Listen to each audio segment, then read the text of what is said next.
तो चलिए दोस्तों शुरू करते हैं आज का रीडिंग सेशन। और इस आर्टिकल को पढ़ने से पहले इसके कुछ अच्छे वर्ड्स को डिस्कस कर लेते हैं।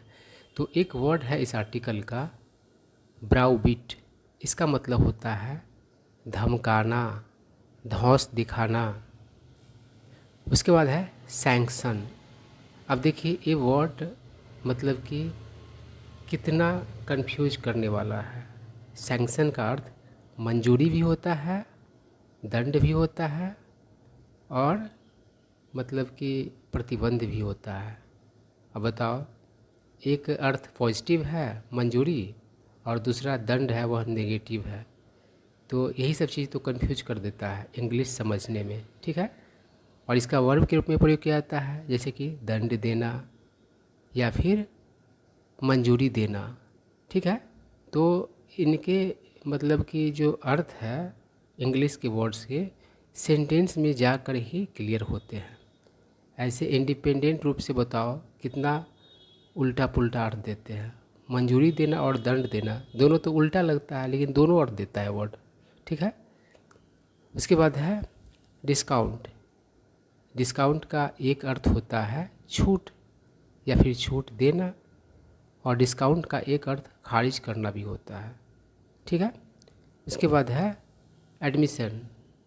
इसका कॉमन मीनिंग आप सभी को पता है। एडमिशन मतलब नामांकन होता है, और एडमिशन का अर्थ स्वीकारिता भी होता है। एडमिट मतलब होता है स्वीकार करना, तो स्वीकार करने से स्वीकारिता हो गया, ठीक है। उसके बाद है एंटागोनाइज। इसका मतलब होता है दुश्मनी मोल लेना। कहने का मतलब है आप कुछ वैसा कर दो जिससे कि उससे बुरा लग जाए और वो आपसे नाराज़ हो जाए। मतलब आपने क्या किया, आपने वैर मोल लिया, दुश्मनी मोल लिया, ठीक है।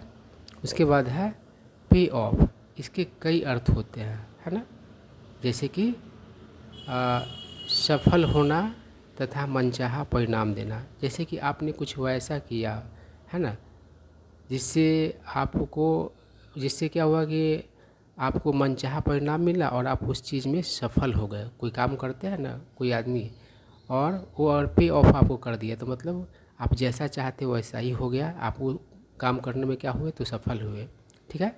और पे ऑफ का अर्थ मूल्य चुकाना भी होता है, ठीक है। उसके बाद है इस्च्यू।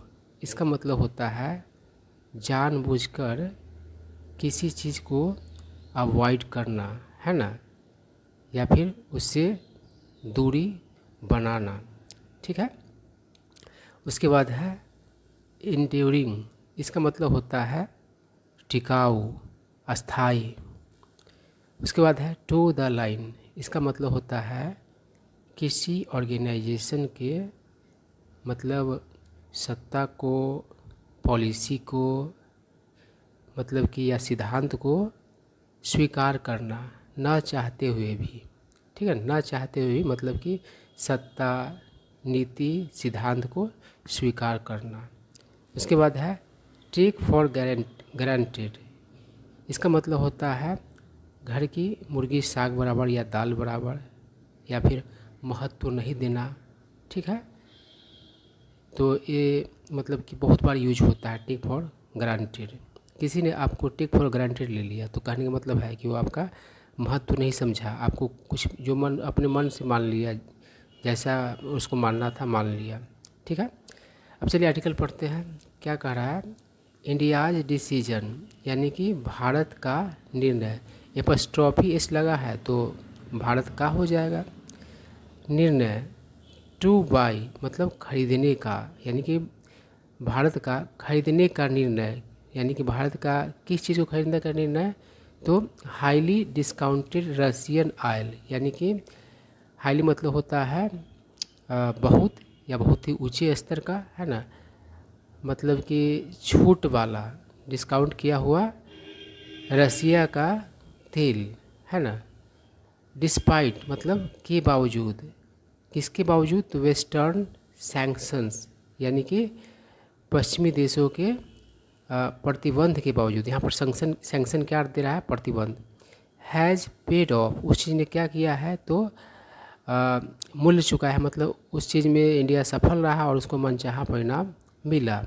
यानी कि रसिया से तेल खरीदने का जो इंडिया का निर्णय मतलब कि रहा वो कैसा रहा, तो सफल रहा और मूल्य चुकाया उसको, मतलब कि मनचाहा परिणाम दिया। यही सेंस है। किस चीज़ में कह रहा है? इन डिप्लोमेटिक यानी कि कूटनीतिक, एज वेल एज साथ ही साथ इकोनॉमिक टर्म्स यानी कि आर्थिक मामले में, है ना। तो इंडिया ने क्या किया, रसिया से मतलब कि बहुत ही ज़्यादा छूट मिला हुआ जो था तेल पर, वो तेल खरीदा और उस पर प्रतिबंध था, लेकिन उसके बावजूद भी खरीदा। और इस चीज़ ने क्या किया, तो भारत को मनचाहा परिणाम दिया, है ना। आगे देखिए क्या कह रहा है। अमीड द रसिया यूक्रेन वॉर यानी कि रसिया यूक्रेन वॉर के बीच द यूएस यानी कि, देखिए इसको रसा पढ़ा जाता है ना, लेकिन रसिया भी पढ़ते हैं, कोई दिक्कत नहीं है। क्या कर रहा है? द यूएस यानी कि अमेरिका एंड इट्स अलाई, और इसके मित्र देश, अलाई मतलब मित्र होता है, और देश की बात है तो मित्र देश आप कह सकते हैं। हैव रियलाइज यानी कि महसूस किया है, डैट कि दे कैन नॉट, मतलब कि अमेरिका और उसके मित्र देश नहीं कर सकते हैं। ब्राउविट क्या नहीं कर सकते हैं, तो ब्राउविट नहीं कर सकते मतलब कि धौस नहीं दिखा सकते हैं। किसे? तो न्यू दिल्ली को यानी कि इंडिया को। With its independent foreign policy, मतलब कि इट्स किसके लिए प्रयोग हुआ है, तो इंडिया का जो इंडिपेंडेंट फॉरेन पॉलिसी है उसकी बात किया है इट्स का प्रयोग करके। मतलब भारत का जो स्वतंत्र विदेश नीति है इसमें वो धौस नहीं दिखा सकता है ना। Into towing the western line, कहने का मतलब है कि आप धौस दिखा करके, और मतलब कि भारत का जो स्वतंत्र विदेश नीति है उसमें आप कुछ कर नहीं सकते हैं। ऐसा करके आप उसको, इंडिया को, मतलब कि अपने सिद्धांत को, सत्ता को या नीति को मनवा नहीं सकते हैं, वो नहीं मानेगा, ये सेंस है।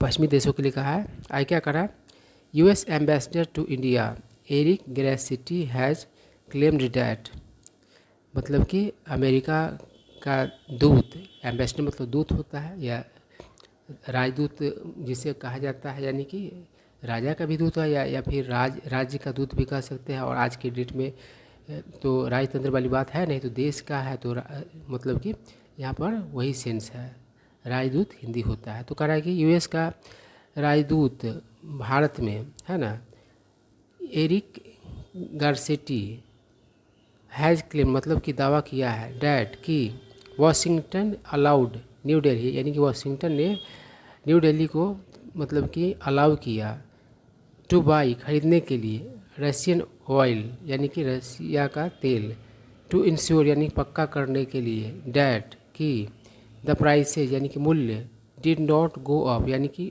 ऊपर नहीं उठे यानी कि नहीं बढ़े, ग्लोबली यानी कि वैश्विक स्तर पर। ठीक है, बात आप लोगों को समझ में आ रहा होगा। आगे देखिए क्या कर रहा है। This is virtually an admission, virtually मतलब करीब करीब, ये तो करीब करीब क्या है, स्वीकारिता है, डैट कि द यूएस चूज से चूज बना है कि यूएस ने क्या किया, चुना, नॉट टू एंटागोनाइज यानी कि एंटागोनाइज नहीं करने, मतलब कि दुश्मनी मोल लेने का नहीं चुना, है ना, मतलब दुश्मनी नहीं मोल लेने का चुनाव किया। इट्स क्लोज अलाई मतलब अपने करीबी मित्र से, एंड फेलो क्वाड मेंबर, और मतलब कि जो साथ के क्वाड मेंबर है ना। क्वाड मेंबर में कौन कौन आ जाते हैं, इंडिया, ऑस्ट्रेलिया, उसके बाद जापान और उसके बाद अमेरिका, ये क्वाड मेंबर है। तो आगे बढ़ते हैं, क्या कह रहा है, गारसेटीज रिमार्क्स यानी गारसेटी का टिप्पणी, are in consonance with, in consonance का मतलब क्या हुआ, सुर में, लय में, मतलब जो कुछ कोई बोल रहा है आप भी उसी तरीके का बोल रहे हैं तो आप उसके सुर में बोल रहे हैं, सुर में सुर मिला रहा है।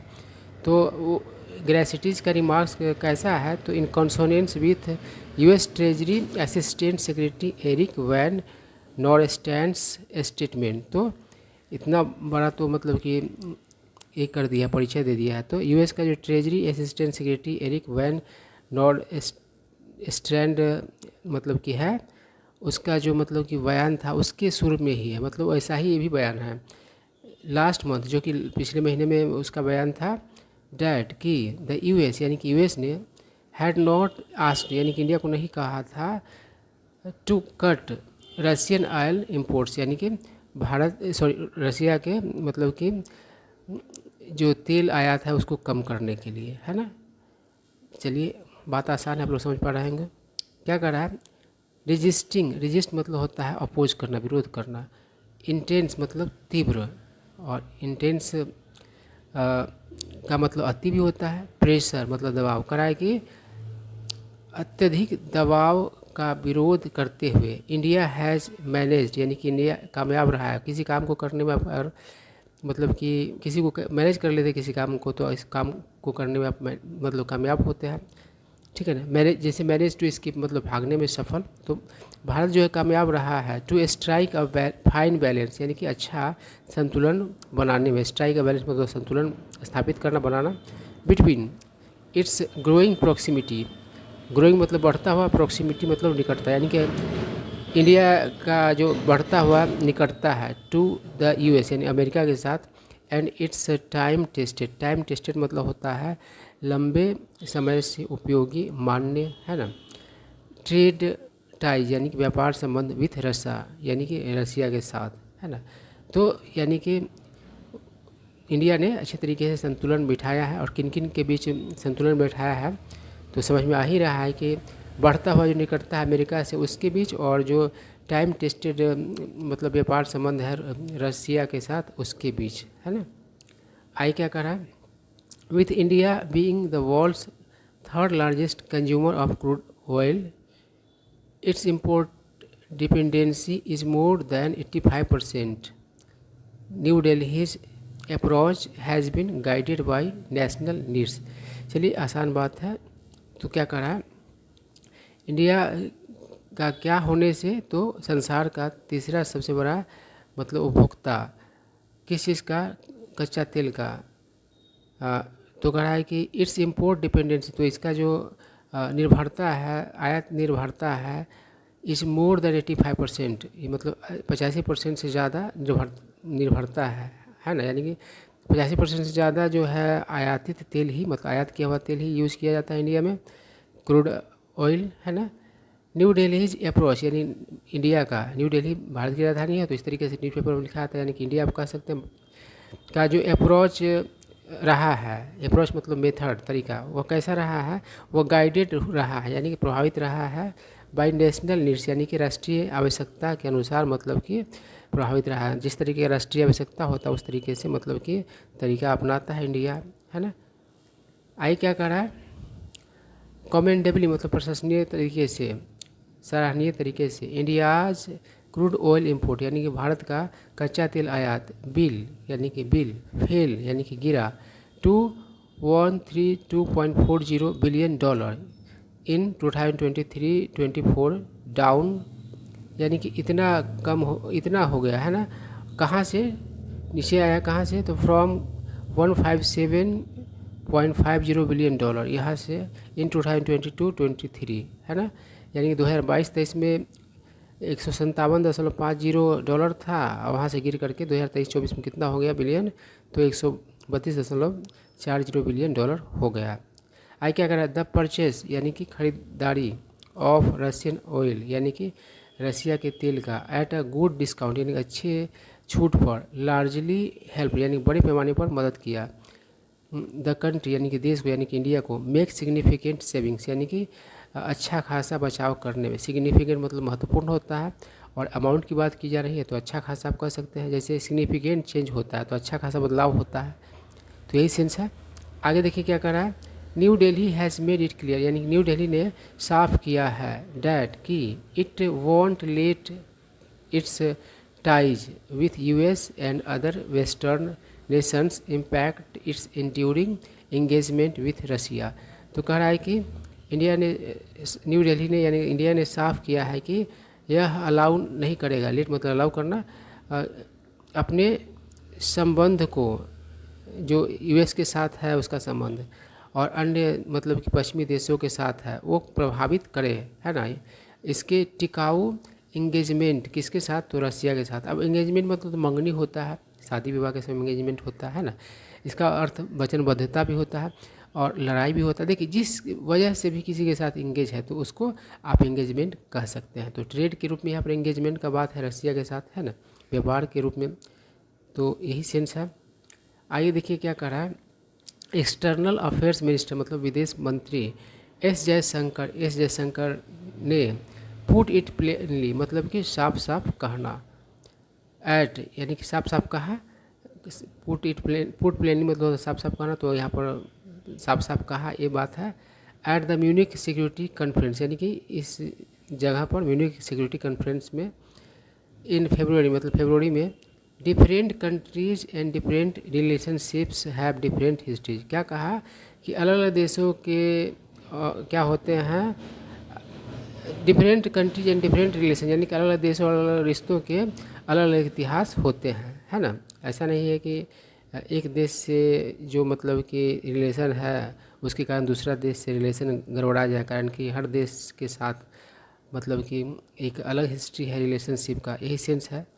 आगे देखिए क्या कह रहा है, कह रहा है वी आर नॉट प्योरली अनसेंटिमेंटली। देखिए अनसेंटिमेंटली कहाँ से न्यूज़पेपर वर्ड ला देता है, आप इसको गूगल भी करोगे तो ये आपको नहीं मिलेगा, है ना, और डिक्शनरी में भी नहीं मिलेगा। अनसेंटिमेंटल तो होता है, जैसे कि मान लो फास्ट है, फास्ट मतलब कि एडवर्ब के रूप में प्रयोग किया जाता है, एडजेक्टिव के रूप में प्रयोग किया जाता है, नाउन के रूप में प्रयोग किया जाता है और वर्ब के रूप में प्रयोग किया जाता है ना। लेकिन फास्टली कोई वर्ड होता ही नहीं है ना, ऐसा हम लोगों को लगता है, कारण कि हम लोग इंग्लिश से हिंदी सीखते हैं तो हम लोगों को ग्रामर में मतलब कि पढ़ते समय ये मतलब कि कहाँ न कहाँ से दिमाग में आ जाता है कि कोई भी एडवर्ब होगा उसके लास्ट में एल वाई रहता है।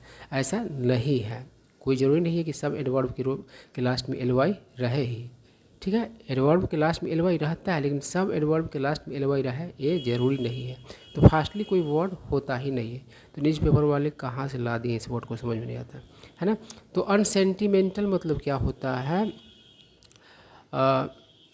सेंटिमेंटल मतलब क्या होता है, भावुक, तो अनसेंटिमेंटल उसका निगेटिव हो जाएगा, उसी का एडवर्ब बना दिया। तो अनसेंटिमेंटली ट्रांजैक्शनल मतलब होता है कारोबार, है ना, करना, तो ट्रांजैक्शनल मतलब कारोबारी मतलब आप कह सकते हैं।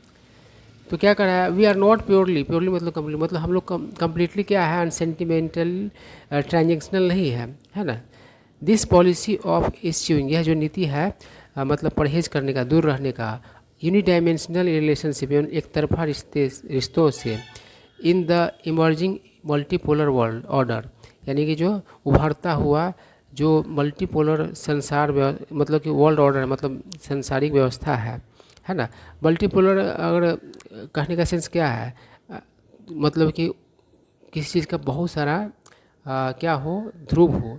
अब एक ही ध्रुव रहेगा तो जो फैसला लेगा तो वही सबको मानना पड़ेगा, है ना, व्यवस्था की बात की जाए तो। लेकिन मल्टीपोलर है तो एक के निर्णय से काम नहीं चलने वाला है ना। जैसे अभी ऐसा थोड़ी कि इंडिया जो चाइना कह दे या अमेरिका कह दे वही हो जाएगा, मतलब कि कई देश है जो विश्व स्तर के मतलब कि कोई मतलब की चीज़ें हैं उसको प्रभावित करता है ना। सबको साथ लेने से ही बात बन सकती है, ऐसा नहीं है। तो वही मल्टीपोलर का कह रहा है। तो जो उभरता हुआ मल्टीपोलर वर्ल्ड ऑर्डर है उसमें क्या है, इज एक्सपेक्टेड, उससे उम्मीद है, to stand India in good state. देखिए स्टैंड इन गुड स्टेट का मतलब होता है काम आना, है ना। तो इंडिया को एक काम आएगा, है ना। आई क्या कह रहा है, मोर ओवर मतलब इसके अलावा, इट सीम्स टू हैव, सी मतलब मालूम पड़ना, तो मालूम पड़ता मतलब कि दिखता है, टू हैव फाइनली मतलब अंततः, डाउन ऑन मतलब होता है अचानक से मतलब कि महसूस होना। तो मालूम पड़ता हुआ दिखता है कि अंततः मतलब कि अचानक से समझ में आया है, द वेस्ट यानी कि पश्चिमी देशों को, डैट कि इंडिया कि Bharat, can not be taken for granted, यानी कि इंडिया को आप मतलब कि अपने मन से जो मन हो वैसा आप नहीं मान सकते हैं। ऐसा घर की मुर्गी दाल बराबर या साग बराबर नहीं समझ सकते हैं, कम महत्वपूर्ण नहीं समझ सकते हैं। ये वेस्टर्न कंट्रीज़ को समझ में आया है ना। ऑन एनी मैटर मतलब किसी भी मुद्दे पर, विथ इंटरनेशनल इम्प्लीकेशन, जिसका अंतर्राष्ट्रीय क्या हो मतलब कि प्रभाव हो, है ना, असर हो, इम्प्लीकेशंस हो, but B it the war in Ukraine और गाजा, चाहे वह मतलब यूक्रेन में युद्ध हो या फिर गाज़ा में युद्ध हो, है ना, सब जगह पर इंडिया को आपको इम्पोर्टेंस देना होगा, यही सेंस है। तो आई होप आप लोगों को ये आर्टिकल समझ में आया होगा।